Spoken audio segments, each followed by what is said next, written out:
What is up, everybody? My name is Pauper Player, and today we're going to be unboxing Boros Synthesizer, a deck where you just play a bunch of like small creatures that like to sacrifice and bounce your artifacts and just draw you a bunch of value. If you're interested in this deck, the list will be down in the description below, and while you're down there, press the subscribe button. It helps support the channel. And last week we opened up Coggates, and next week we're opening up Mono Blue Tempos, so feel free to check that out. As per usual, we'll be sleeving our deck in our Dragon Shield matte sleeves and keeping the deck in our Ultimate Guard Boulder deck box. Everybody knows what time it is. It's packing peanut time. One day somebody's gonna make a compilation of me doing the packing peanut thing. Ooh, did Card Kingdom get me a new sticker? No, Card Kingdom, the one deck where I actually need goblin tokens, you failed to deliver. I don't need any more frog lizard tokens. Nobody's playing that card. Every day I'm shuffling, Card Kingdom. Wow, bro, this sticker is referencing a song that was only good 10 years ago. I mean, it's still a good song, but it's just like, who listens to that nowadays? Alrighty, so let's go and get into the first card, the namesake of the deck, Experimental Synthesizer, which is a 1 red mana artifact. When Experimental Synthesizer enters or leaves a battlefield, exile the top card of your library until end of turn you may play that card. And then for 3 mana, a red and 2 colorless, you can sacrifice Experimental Synthesizer to create a 2/2 white samurai creature token with vigilance, activate only as a sorcery. So the goal of this deck is to play creatures and spells that will flicker Experimental Synthesizer by returning it to your hand so you can play it again, and then also spells that will sacrifice it just so that you can continue to get value from the top of your deck. So we're running 4 copies of Experimental Synthesizer, and we're going to be running 4 copies of Eager Wellspring, which is a 2 mana artifact. When it enters the battlefield or put into a graveyard from battlefield, draw a card. So between the two, when you're playing a spell that sacrifices an artifact, you usually want to be targeting Eager Wellspring, and then when you're playing a card that's just bouncing the artifact, you probably want to be playing Experimental Synthesizer. The reason being is because Eager Wellspring will not draw you a card if it's bounced to your hand. It only will draw you a card if it enters the graveyard. So this is for our sacrificing, this is for our bouncing. Now, of course, it's going to differ from game to game. Sometimes you're going to need to just sacrifice your Synthesizer, and sometimes you just need to bounce your Wellspring because that's just what you have. But I was just trying to make a point of what your ideal targets are. Now, one thing to note about Experimental Synthesizer is that it says until end of turn you may play that card. So if you play Experimental Synthesizer and you exile a top card of your library and you're not able to cast it that turn, then unfortunately that card will remain in exile for the rest of the game and you won't be able to cast it anymore. So as I mentioned, we're running 4 copies of each, and next up we're going to get into our creatures. First off, we have Glinthawk, which is a 1 white mana 2/2 flyer that says when Glinthawk enters the battlefield, sacrifice it unless you return an artifact you control to its owner's hand. So you never want to play Glinthawk on your first turn because then it'll just die. Ideally on turn 1 you want to play Thrabin Inspector or play a tap land, and then on turn 2 you want to be able to play Experimental Synthesizer, and then whatever card it exiles you also want to play, since a majority of the deck is only 1 mana. And then on turn 3 you want to play your Glinthawk, targeting your Experimental Synthesizer, and then when Experimental Synthesizer goes to your hand from the battlefield, you can again exile a top card of your library, and then you can cast that card as well. And then on your 4th turn you play Synthesizer again, exiling a top card of your library, you get to cast the top card of your library, and then you just keep bouncing this and playing cards off the top like a well-oiled machine. This deck's like a soft combo deck. You're not going infinite, but you're just drawing so many cards and completely outvaluing your opponent by just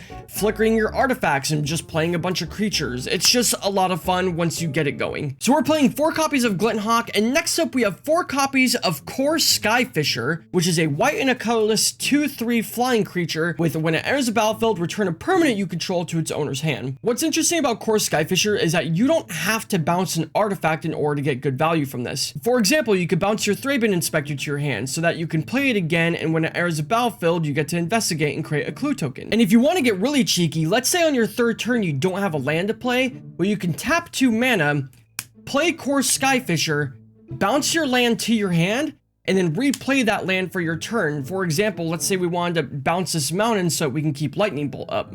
Now, of course, 99% of the time you're using Core Skyfisher to just bounce your artifacts, but the point I'm trying to make is that regardless of what you have on the field, Core Skyfisher can always generate you value. So next up we have 4 copies of Thrabin Inspector, which is a 1 white mana creature 1/2. When Thrabin Inspector enters a battlefield, investigate and create a clue token. And a clue token says for 2 mana, sacrifice this artifact, draw a card. So Thrabin Inspector is one of the creatures you should bounce with Core Skyfisher so you can keep creating clue tokens. And the the clue tokens are nice because if you have a bunch of mana and you don't really have a whole lot in your hand, you can sacrifice them to draw a card, or you could sacrifice the clue tokens to cards like Kadoltha Rebirth and Makeshift Munitions, which we'll get into in a second. So next up, we have 4 copies of Seeker of the Way, which is a 2 mana, a white and a colorless creature that's a 2/2 with prowess, which means whenever you cast a non-creature spell, this creature gets +1/+1 until end of turn.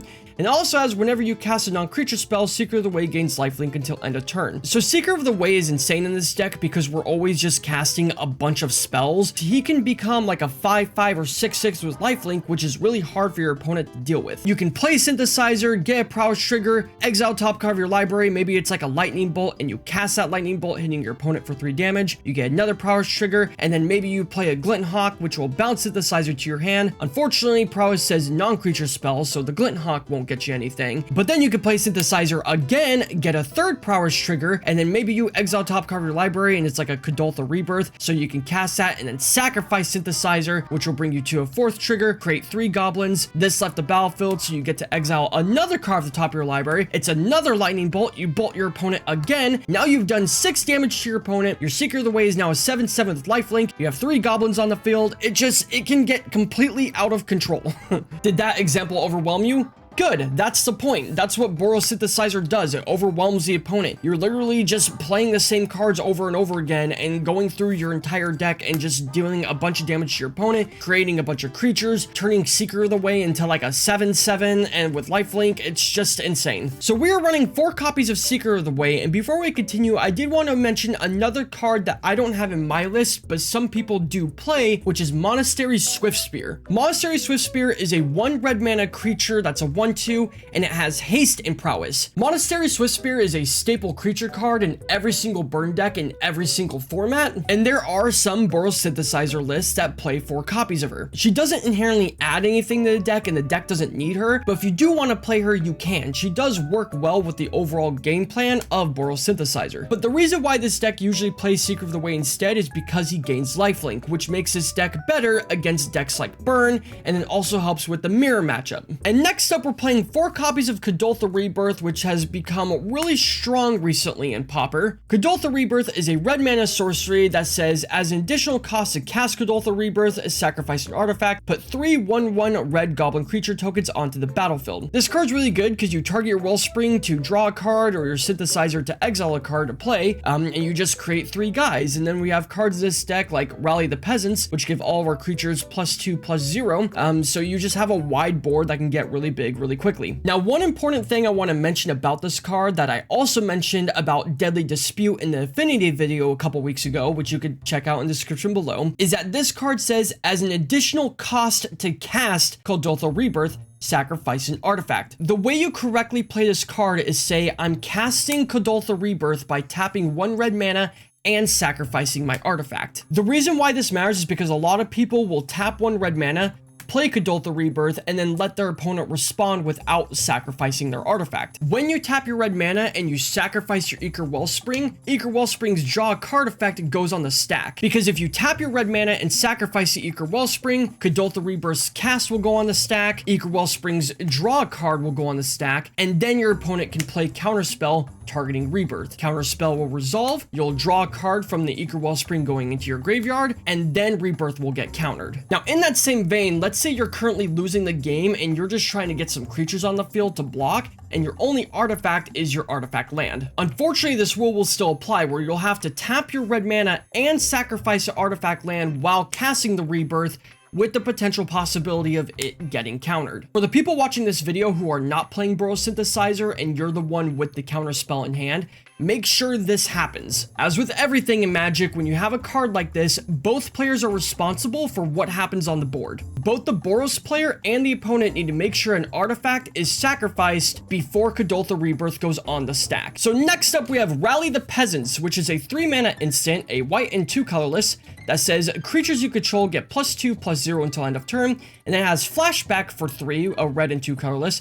You may cast this card from your graveyard for its flashback cost, then exile it. This card's cards basically just to finish the game. You may have like 3 goblins out and some Glinthawks and core Skyfishers, and this just makes them all really big so you can do a big attack and then hopefully win the game. Running 2 copies of that and 2 copies of Makeshift Munitions, which is a red and a colorless enchantment that says pay 1 mana, sacrifice an artifact or creature, Makeshift Munition deals 1 damage to any target. At this point in the video, I shouldn't have to explain why this card's good in this deck, right? It does 1 damage, you get to sacrifice things like Eager Wellspring, so you also get to draw a card, or Synthesizer, which allows you to play a card off the top of your library. It's just a good card in this deck. We're running 2 copies of it. Next up, we are playing 4 Galvanic Blast, which is a 1 red mana, deals 2 damage to target creature or player, and if you have 3 or more artifacts on the field, it deals 4 damage instead. Obviously, in this deck, we're playing a ton of artifacts, so it'll be very easy for this to always be 4 damage, which makes it just slightly better than our 4 copies of Lightning Bolt, which we also have in this deck. Lightning Bolt is a 1 red mana instant and deal 3 damage to anything. It's the most iconic card in Magic the Gathering, and I shouldn't have to explain it to you. And now let's go ahead and get into the lands, and there are a lot of different types of lands in this deck, which kind of surprises me because you don't see that very much in Pauper. First, we have 1 copy of Windscar Crag, which enters the battlefield tapped, and when it enters the battlefield, you get to gain 1 life. Next up, we have 1 copy of Kabira Crossroads, which also enters the battlefield tapped, and when it enters the battlefield, you gain 2 life. Next up, we have 1 copy of Boros Garrison, which enters the battlefield tapped, and when it enters the battlefield, you return a land to your hand. Now, at face value, this seems really bad, but the difference between Boros Garrison and other dual lands is that when you tap this for mana, you tap it for both a red and a white at the same time. So Boros Garrison actually generates you 2 mana instead of 1. With that being said, we're only running 1 copy because having multiple in your hand sucks. If you play Boros Garrison on your first turn and you don't have any other lands to target, it has to bounce itself, meaning you basically didn't play a land for the turn. So next up, we're running 1 copy of Lorehold Campus, which enters the battlefield tapped, and you can pay 4 mana to tap it to scry 1. So scry 1 means that you get to look at the top card of your library and decide if you want to keep it on the top of your library or if you want to put it on the bottom. And this is really good late game because you're able to look at the top card of your library before casting Experimental Synthesizer. Next up, the most unsurprising land in this deck, Rustval Bridge, which is the red-white artifact indestructible dual land. We are running 4 copies of these. We're running 4 copies of Ancient Den, which is a white artifact land. We're running 4 copies of Great Furnace, which is a red artifact land. And then we're running 3 basic mountains and 1 basic plains for a total of 20 lands. So let's go in and get into the sideboard, starting off with 3 copies of Dawnbringer Cleric, which is a 2 mana, a white and a colorless creature that's a 1/3, and when he enters the battlefield, you get to choose 1 effect. You either get to gain 2 life, destroy a target enchantment, or exile a target card from a graveyard. The life gain is for aggro and burn decks, destroying enchantments is for decks like Boggles and Mono White Heroic, and then exiling a card from a graveyard is good for like Reanimator decks, Cycling Storm, Blue Black Terror. He's just a good all-around card. Next up, we have 3 copies of Pyroblast, which is a 1 red mana instant that counters target spell if it's blue,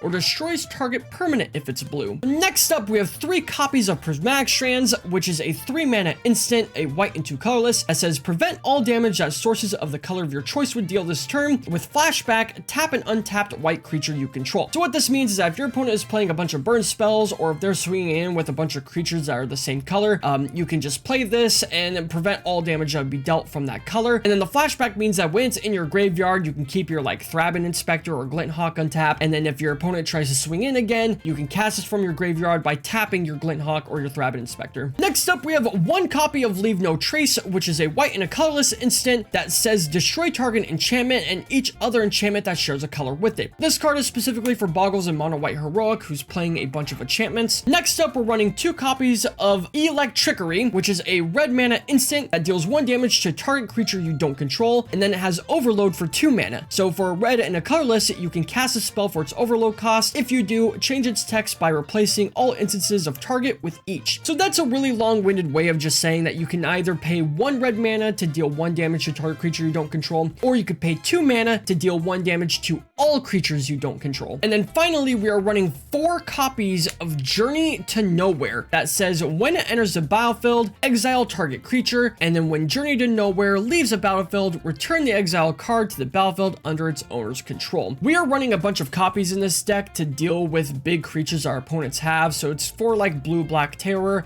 or if our opponent's going wide and whatnot. It's basically just our way of keeping our opponent's board clean so we can swing in with our little guys. With that being said, you're probably safe with only playing 3 copies of this. That way you have an extra slot for cards like maybe Dust to Dust if you wanted, but I'm playing 4 copies of Journey to Nowhere. So that is going to be Boros Synthesizer in Pauper.